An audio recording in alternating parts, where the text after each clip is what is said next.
Assalamualaikum, salam sejahtera kepada anda semua.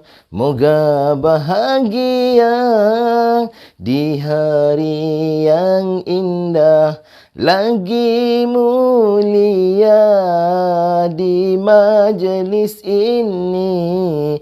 Jalinkan kasih sayang, tingkatkanlah ukhuwah, kukuhkan iman, amalan terpuji dalam pergaulan.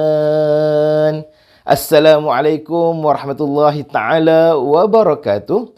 Alhamdulillahirabbil alamin wa bihi nasta'in, wassalatu wassalamu ala asyrafil anbiya'i wal mursalin wa ala alihi wa sahbihi ajma'in. Yang berusaha Encik Faizan bin Abdul Wahab, Guru Besar SK Bandar Baru Salak Tinggi Sepang Selangor, khususnya barisan pentadbir SK Bandar Baru Salak Tinggi Sepang, para ustaz dan ustazah, rakan-rakan guru dan paling penting sekali anak-anak hebat yang dirahmati oleh Allah Subhanahu wa taala. Jadi hari ini alhamdulillah bersyukur kita pada Allah Subhanahu wa taala kerana kita akan dapat bersama-sama dan kita membicarakan satu tajuk yang sangat penting. Mungkin anak-anak pun nak tahu tajuk apa agak-agaknya ya. Ya, kenapa aku ataupun kenapa kita perlu solat. Okey, jadi anak-anak, tuan-tuan yang dirahmati oleh Allah Subhanahu wa taala, mesti tak sabar kan nak tunggu apakah pengisian yang kita akan kongsikan, dengan anak-anak dan juga tuan-tuan pada hari ini. Mari kita lihat firman Allah Subhanahu wa taala di dalam surah An-Nisa ayat 103 yang berbunyi, A'udzu billahi minasy syaithanir rajim. Innas salata kanat 'alal mu'minina kitaban mawquta. Apa maksud dia anak-anak? Sesungguhnya solat itu adalah satu ketetapan ke atas orang-orang yang beriman yang tertentu waktunya. Ya, kita dah ada waktu mana kita nak solat, waktu mana kita nak laksanakan puasa, semuanya Allah dah tentukan kepada kita. Dan daripada hadis Nabi sallallahu alaihi wasallam yang bermaksud perintahkanlah, tengok dekat sini, perintahkanlah anak-anakmu mendirikan solat ketika mereka berumur 7 tahun dan pukullah mereka kerana tidak solat ketika mereka berumur 10 tahun dan pisahkanlah tempat tidur mereka. Hadis ini diriwayatkan oleh Imam Ahmad dan juga Abu Daud. Bermaksud anak-anak di sekolah rendah dah darjah 1-7 tahun dah kena belajar solat. Dan kalau 10 tahun tak solat lagi, maka ayah dan ibu kita boleh pukul kita kerana tidak menunaikan solat. Pukul dengan apa? Pukul dengan rotan. Tapi bukan kita nak pukul. Yang paling penting sekali ialah kita nak cerita tentang bagaimana pentingnya solat. Okey anak-anak yang dirahmati oleh Allah Subhanahu wa taala, sebelum abang nak cerita tentang kepentingan, kehebatan solat, mari kita tengok dulu apakah pengertian solat. Tak keluarlah. Dah keluar. Okey, apa itu solat? Ya, apa itu solat? Okey, solat dari sudut bahasa bermaksud doa. Iaitu doa dengan sesuatu kebaikan. Itu dari sudut bahasa Arabnya. As-salatu hiya doa. Tetapi maksud yang dikehendaki di sudut syarak ataupun dalam agama kita ialah solat bermaksud perkataan dan perbuatan yang dimulai dengan apa? Dengan takbiratul ihram berserta niat dan diakhiri dengan salam dengan mengikut syarat-syarat yang tertentu. Okey, boleh fahamkan maksud solat? Okey, jadi anak-anak sekalian, kita tahu bila kita solat ada 13 rukun. Berapa rukun anak-anak? Ada 13 rukun yang terdiri daripada rukun qalbi, dari segi hati kita. Yang kedua, kita panggil rukun qauli, iaitu percakapan kita. Dan yang ketiga ialah rukun fi'li. Mungkin anak-anak dah belajar dekat sekolah. Apa itu rukun qalbi, yang kemudian qauli dan juga fi'li. Kita tengok sikit ya, apa akan kongsikan anak-anak. Rukun qalbi itu adalah seperti niat. Itu niat dalam hati. Ya, hati saja yang boleh tentukan niat kita. Yang seterusnya, rukun qauli ada berapa? Ada 1, 2, 3, 4, 5. Yang pertama sekali ialah takbiratul ihram. Mesti kena sebut takbir Allahu Akbar. Membaca surah Al-Fatihah. Sah tak kalau dia solat tak semasuk baca surah Fatihah? Tidak sah. Yang ketiga, membaca tahiyat akhir. Yang keempat, salawat ke atas Nabi. Allahumma salli ala Sayyidina Muhammad tu. Kita baca tahiyat akhir tu kan. Dan kemudian memberi salam. Assalamualaikum. Itu adalah perkataan. Tetapi dari sudut pula perbuatan ataupun fi'li pula, iaitu berdiri betul. Diri tegak tu bagi yang mampu. Yang kedua, rukuk serta toma'ninah. Ya, i'tidal serta toma'ninah. Sujud 2 kali serta toma'ninah. Kemudian duduk di antara 2 sujud serta toma'ninah, duduk tahiyat akhir dan juga tertib. Okey, nanti anak-anak tengok balik apa yang Abah sebut tadi. Okey.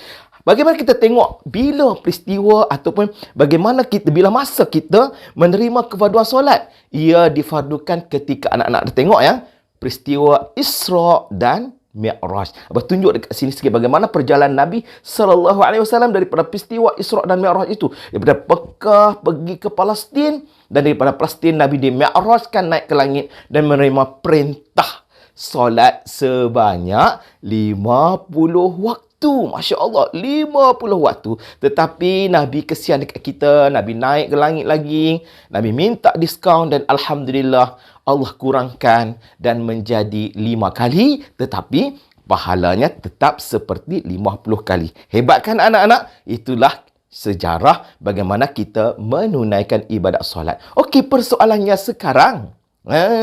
Kenapa kita perlu solat? Ataupun kenapa aku perlu solat? Okey, yang pertama, solat itu perintah Allah Subhanahu wa taala. Bukan perintah cikgu, bukan perintah mak, bukan perintah ayah, tetapi solat itu adalah perintah daripada Allah Subhanahu wa taala. Okey, sebab itu kita tahu bahawa orang yang cemerlang ialah orang yang taat kepada perintah Allah Subhanahu wa taala. Firman Allah Subhanahu wa taala di dalam surah Al-Baqarah ayat 43. Apa firmannya? A'udzubillahi minasyaitonirrajim. Wa aqimus salah wa atuz zakah warka'u ma'ar raki'in. Dan maksudnya ialah, maka diri dan dirikanlah kamu akan sembahyang, wa aqimus salah, dan keluarkanlah zakat, dan rukuklah kamu semua berjemaah bersama-sama orang-orang yang rukuk. Bermaksud Allah perintahkan di dalam Al-Quran dalam ayat 43 surah Al-Baqarah supaya kita menunaikan solat. Itu sebab kita kena tunai solat. Yang kedua, anak-anak, kenapa kita perlu solat? Yang kedua, kerana solat itu adalah doa. Ya, kita masukkan tadi kan, solat itu adalah doa. Orang yang cemerlang macam anak-anak yang ada di depan Abah ini adalah orang-orang yang sentiasa berdoa kepada Allah Subhanahu wa taala, dan Allah sayang kepada orang yang sentiasa berdoa. Jadi apa doa kita? Kita solat. Setiap kali kita solat, ya, 5 kali sehari semalam, membuktikan bahawa kita sentiasa berdoa kepada Allah Subhanahu wa taala. Sebab apa anak-anak? Solat adalah penghubung antara kita dengan Allah Subhanahu wa taala. Hebat kan? Kita boleh berinteraksi, boleh bercerita dengan Allah Subhanahu wa taala melalui ibadat solat. Pertemuan di antara hamba bertemu dengan Allah tanpa ada perantara orang lain. Selalu kalau kita pergi, kalau kita jumpa guru besar, pengetua, kita takut kan? Kita takut nak jumpa guru besar atau cikgu besar, maka kita ajak kawan kita atau kita minta cikgu, boleh tak tolong saya? Itu dipanggil perantara. Ya, tetapi kalau kita jumpa direct dengan guru besar, lagi senang. Begitulah kita kalau kita bertemu dengan Allah Subhanahu wa taala secara langsung melalui solat, insya-Allah kita akan lebih disayangi oleh Allah Subhanahu wa taala. Okey, kita teruskan yang ketiga. Yang ketiga, solat itu mencegah kemungkaran. Orang yang cemerlang macam anak-anak, orang ialah anak-anak yang terpelihara daripada melakukan kemungkaran. Bila kita terpelihara daripada kemungkaran, bermaksud Allah pelihara kita. Cuba tengok dekat sini, Abah tunjuk gambaran bagaimana orang yang menunaikan solat yang dipelihara oleh Allah Subhanahu Wa Taala. Bila kita solat, kita tutup aurat, betul tak? Lelaki pusat hingga lutut, ya, dan kita pakai baju lagi sebagai menutupi ataupun sebagai adab kita. Begitu pun perempuan, semua anggota badan kecuali muka dan tapak tangan ketika dalam solat. Bermaksud kita tengok bagaimana aurat yang terjaga. Tetapi kita tengok dekat sini, mana yang betul tentang tutup auratnya, kan? Ada ramai orang, Abah tak nak tunjuklah satu persatu, tapi anak-anak boleh tengok. Ramai orang yang konon-kononnya menutup aurat, tetapi hakikatnya dia bertelanjang ataupun dia membuka auratnya kepada orang lain. Pakai tudung singkat, ya, baju ketat, itu bukan bermaksud menutup aurat. Okey, jadi adakah itu ciri-ciri orang yang solatnya itu yang terpelihara daripada melakukan kemungkaran? Ya Allah, takutnya anak-anak kan. Kita tengok lagi, budaya malas. Orang yang solat dia takkan malas. Kita tengok budaya hedonisme. Malas nak gembira, nak seronok saja. Malas nak masuk PDPR, enggan berusaha. Ya, bila cikgu kata buatlah latihan, tak nak buat. Maka itu bukan ciri-ciri orang yang menunaikan solat. Hiburan yang melampau, Masya Allah. Tergedik-gedik, melompat-lompat, tengok rancangan-rancangan yang tidak bagus. Itu juga bukan ciri-ciri orang yang solat yang dikatakan mencegah kemungkaran tadi. Budaya songsang, anak-anak pernah dengar tak? LGBT, minat lelaki, ya, lelaki sama lelaki, perempuan sama perempuan. Itu juga bukan ciri-ciri orang yang menunaikan solat. Ada lagi anak-anak pesta samsing. Anak-anak sekolah yang melakukan samsing, alhamdulillah di Bandar Baru Sepang tidak ada, insya-Allah, ya. Jadi anak-anak sekalian, begitu juga dengan rempit. Ada rempit, budaya rempit yang berlaku dalam kalangan anak-anak muda dan remaja kita. Masya-Allah, sangat menakutkan, dan ini adalah merupakan suatu perkara yang perlu ditinggalkan, kerana orang solat tidak akan melakukan perkara seperti itu. Anak tengok betul-betul dekat video ni. Tengok tu, naik motor rempit up tayar, ya. Takutnya kita tengok. Tetapi kita tengok monyet tu. Monyet tu naik motor, sopan saja bawa anak-anak. Mana lebih bagus ni, manusia ataupun monyet tadi? Jadi ciri-ciri orang yang solat, dia tidak akan melakukan rempit. Lagi apa lagi? Orang yang mencegah kemungkaran itu, iaitu seperti tidak main internet secara berlebihan. Sekarang ini di hujung jari saja, boleh search tengok apa saja. Tetapi anak-anak perlu ingat, ada malaikat raqib dan atid yang mencatat apa yang kita lakukan. Okey, seterusnya, Masya Allah, orang yang solat, orang yang menjaga solatnya, insya Allah tidak akan terpengaruh dengan rokok, tidak akan terpengaruh dengan alkohol, tidak akan terpengaruh dengan ganja, heroin, morfin, syabu, dan juga pil-pil dadah yang lain-lain. Kenapa Abah sebut dekat sini, anak-anak? Kerana berlaku di kalangan para pelajar sekolah, ada berlaku di sekolah rendah, begitu juga di sekolah menengah dan juga di universiti. Malangnya kalau anak-anak Muslim seperti kita melakukan perkara sedemikian. Jadi, untuk mencegah perkara kemungkaran tadi, kita kena menunaikan solat dengan betul-betul. Okey, kita teruskan lagi anak-anak. Okey, kita teruskan lagi. Boleh? Kita teruskan yang keempat. Kenapa kita perlu solat? Kenapa aku perlu solat? Yang keempat, solat itu menghapus dosa kita. Menghapus dosa kita. Kita kan banyak dosa, kan?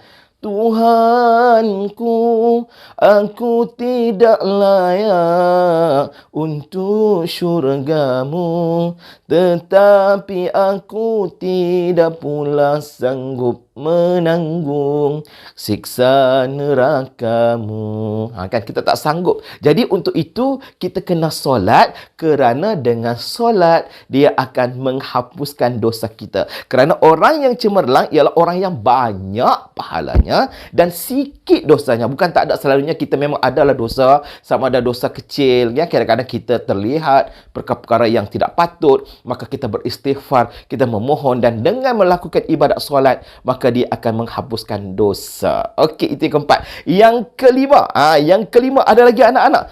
Orang yang solat akan sentiasa berdisiplin, ya. Betul tak? Ya, kenapa orang yang solat, kau tengok dalam soft sembahyang, ya. Kau tengok soft ketika kita solat, bagaimana kita solat, rapatkan soft. Sekarang ni COVID, tak boleh lah nak rapat-rapatkan, kena duduk jarak sikit. Tapi itu juga dibenarkan. Okey, kalau kita tengok bila kita rapatkan soft, maka kita disiplin, kita jaga bagaimana imam berada di depan, kita susun di belakang, bagaimana makmum perempuan di belakang, dan sebagainya, kanak-kanak di mana kedudukan dia selepas makmum lelaki. Itu adalah disiplin ketika dalam solat. Dan juga kalau kita tengok orang yang solat, dia akan disiplin menguruskan masanya. Sebab dia nak bangun awal. Subuh-subuh, pukul 5.30, pukul 6 dia dah nak bangun, dah nak solat subuh. Kemudian waktu tengah hari 1.30 dah nak solat zuhur. Asar pukul 4 lebih dekat sebelum pukul 5 dah nak solat asar. Maghrib, okey, kena berhenti, stop buat kerja petang-petang.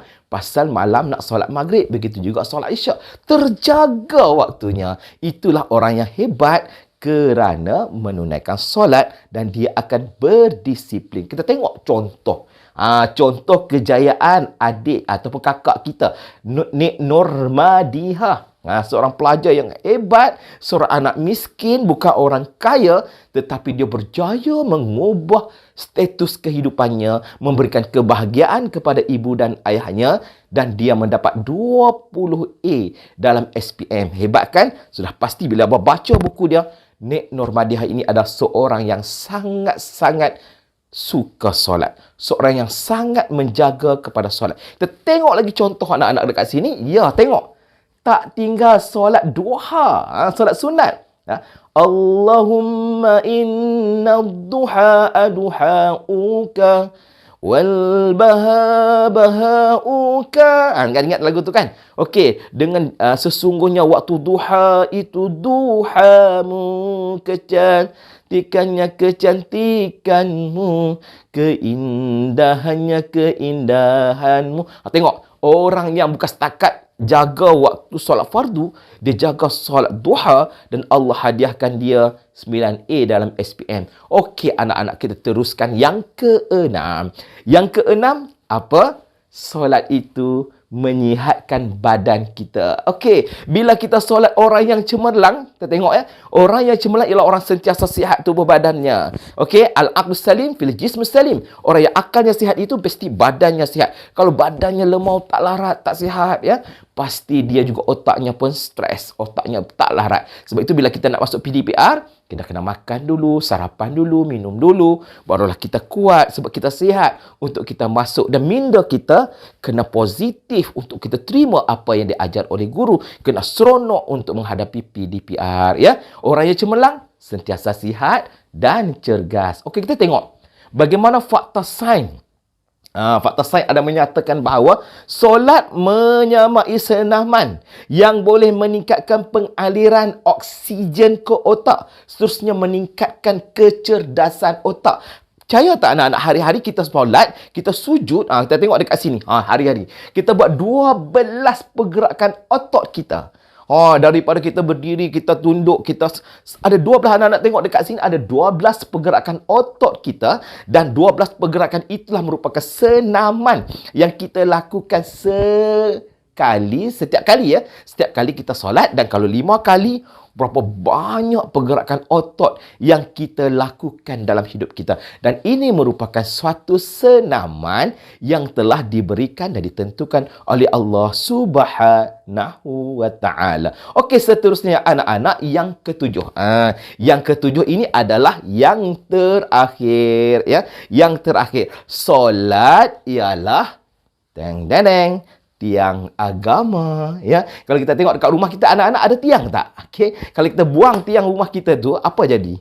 Ya, pastilah runtuh. Jadi orang yang cemerlang ialah orang yang menegak dan mempertahankan agamanya. Jadi anak-anak orang yang mempertahankan agamanya dan tidak meninggalkan solat, sebab solat itu adalah amalan yang pertama ditanya selepas kita meninggal dunia. As-salatu imaduddin, Nabi kata. Faman aqamaha faqad aqamaddin.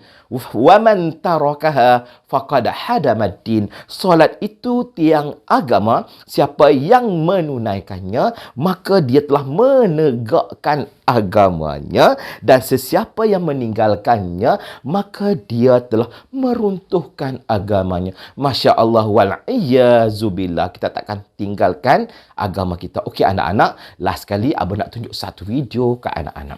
Anak-anak tengok video ni. Ya. Anak tengok betul-betul apa alasan kita tidak solat, ya. Apa alasan kita tidak solat? Tengok dekat sini. Masya-Allah. Sedihnya kita tengok ya, dalam keadaan dia kekurangan tetapi dia menunaikan solat, ya. Dia dalam keadaan kekurangan, tak cukup ni. Dia tak ada sifat yang sempurna. Kalau kena ambil wuduk pun ialah sukar bagi dia. Kau tengok video ni kan, bagaimana di perjalanannya nak pergi menunaikan solat dalam keadaan tidak ada kaki dan tidak ada tangan anak-anak, tetapi dia menunaikan solat.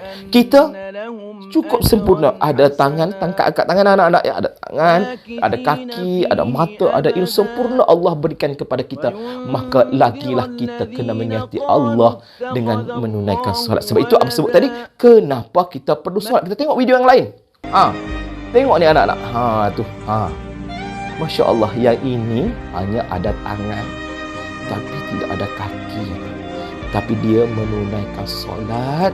Dia cinta kepada Allah, dia kasih kepada Allah, dia bersyukur kepada Allah.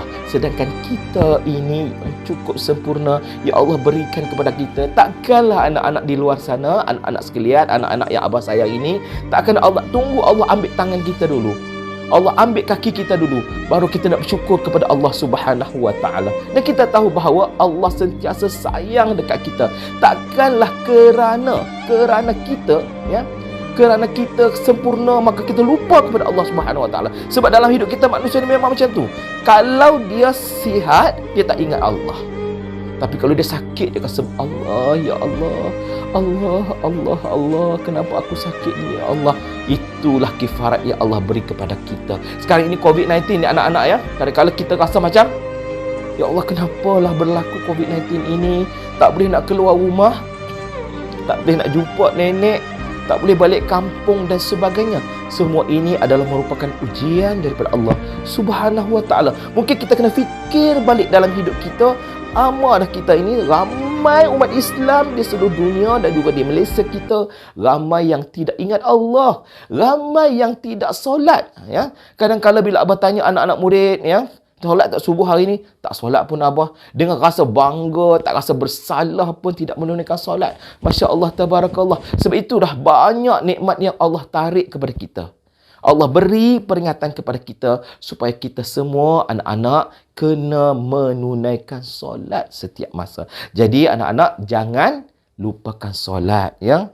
Ada satu lagu, tanya pada adik kenapa tidak solat, nanti jawab adik tanyalah abang.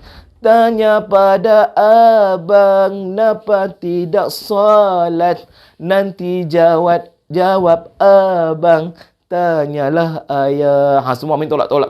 Ayah nanti kata kita kena solat, kalau tidak solat akan diazab. Mari kita solat sama-sama, moga hidup berkat, bahagia dunia akhirat. Itu lagu Abah reka khas untuk anak-anak, ya, hari ini yang bersama-sama dengan Abah. Jadi anak-anak sekalian, sekali lagi Abah merayu kepada anak-anak, ya, merayu kepada anak-anak, mari kita tunaikan solat, ya. Sebab solat itu adalah merupakan rukun Islam yang mesti ditunaikan. Rukun Islam yang keberapa? Ya, betul. Kedua, selepas mengucap 2 kalimah syahadah. Jadi, yang membezakan kita sebagai seorang Muslim yang taat, yang cinta kepada Allah Subhanahu wa ta'ala. Jadi, anak-anak sekalian, Abang rasa tutup dengan gambar yang last sekali ada dekat sini. Selalu kita bacakan, solatlah kamu sebelum kamu disolatkan.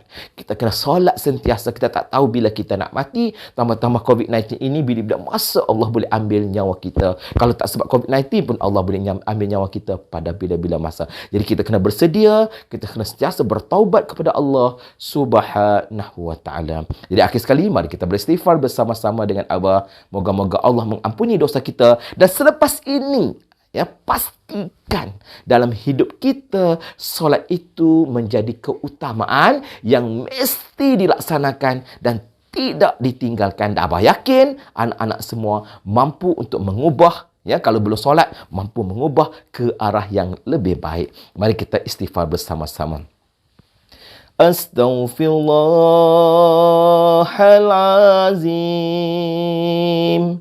Astaghfirullahalazim. Astaghfirullahalazim. Alladzi la ilaha illahu al-hayyul qayyum wa atubu ilaik.